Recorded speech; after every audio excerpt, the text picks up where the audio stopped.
Hello, my name is Tomas Ramirez, and I'm the Restorative Justice Consultant for LCLC. I also work as a circle keeper for the North London Restorative Justice Community Court. Through our work in the court, we have been able to do a lot of transformational work with the participants who find themselves in a very different way, in a very different structure, doing addressing their criminal cases.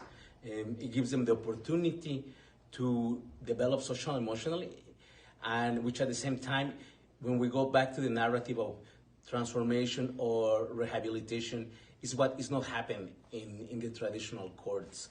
The court gives them the opportunity to wear their frustration as they grow. I have a quick story around this. One of the young participants that we had came as he was struggling with what it meant for him to lead a different life.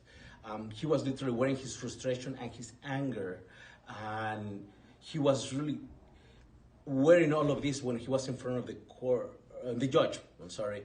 And as this was happening in any other court, he would have been perceived as not being compliant, and honestly, he would have been arrested.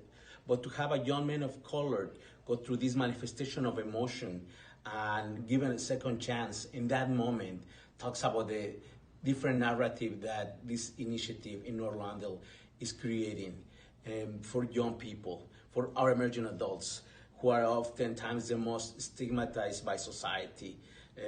Another very beautiful story is when we had another young man who had caused some harm to the community, and his whole family, including his youngest siblings and his high school counselor, came to stand with him.